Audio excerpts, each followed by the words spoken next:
Hey, how's it? This is the foundation. So the Cowboys lose to the Steelers 24 to 19. Um, Glad it was a competitive game. I mean, Steelers and Cowboys, a great history there and all that. But yeah, once we kicked the second field goal, I was just like, all they need to do is score a couple touchdowns, and they're gonna win the game. They're eventually gonna win the game and everything. So, I mean, for a little while, I did get a little excited, but you know, but then we just a bad enough football team that we make too many mistakes, and we're just not a good enough football team that we can't cover it up or overcome them. So yeah, I mean,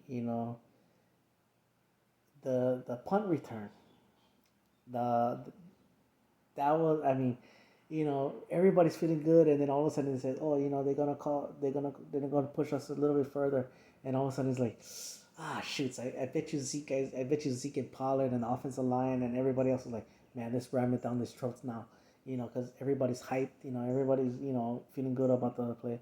I know some Cowboy fans, well, it wasn't a back in the back, doesn't matter. It doesn't matter. It was called. That if we had our team in the perfect situation and we would have scored a touchdown, probably we probably would have scored a touchdown, but and then it wouldn't have mattered. But then we are a type of team that we gotta look at every little thing and go, man, that's a bad call. You know, that's how terrible we become and all that. Um,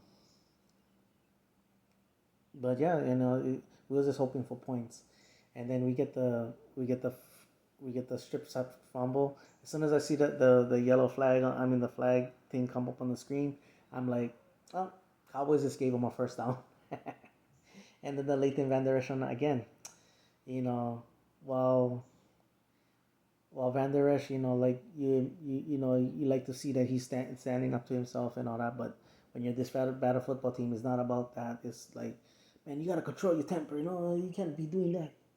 The game is close. We can win this game. What are you doing? And everything, and then the turnover on the goal line. You know, so it is what it is on that and everything. That's how much mistakes we make, and that's how bad we are where we can't overcome them, and we continue to make those mistakes. So yeah, yeah. I mean, so I mean, I was kind of hoping that we could go into the bye week with a positive feeling, but it's not. And uh towards the end, I mean, towards the middle of the game, my cable started screwing up, so I had to watch it on the red zone on my phone. So it was like I was missing some parts, but it was a good game, and this I mean my expectations is this. Just please don't get blown out. you know. And we ended up winning. We ended up not winning. We ended up putting up we made the game competitive enough. I mean, it sucks that we lost, but you know, yeah. Um, so what I'm gonna do during this bye week, I probably gonna do a pre-draft video. Um, I probably gonna say some things that some people may not even like, and maybe even go, don't talk about football because you don't know nothing about football. But this is what I think and all that, and we'll go from there. All right, all right. I'm thinking of changing my channel name. I'm thinking of some ideas. I'm you know not liking the the foundation thing anymore. So I'm gonna think of changing it up. All right. Mahalo for watching. Paniola boys, who you with? You know who I'm with. I'm with the Dallas Cowboys.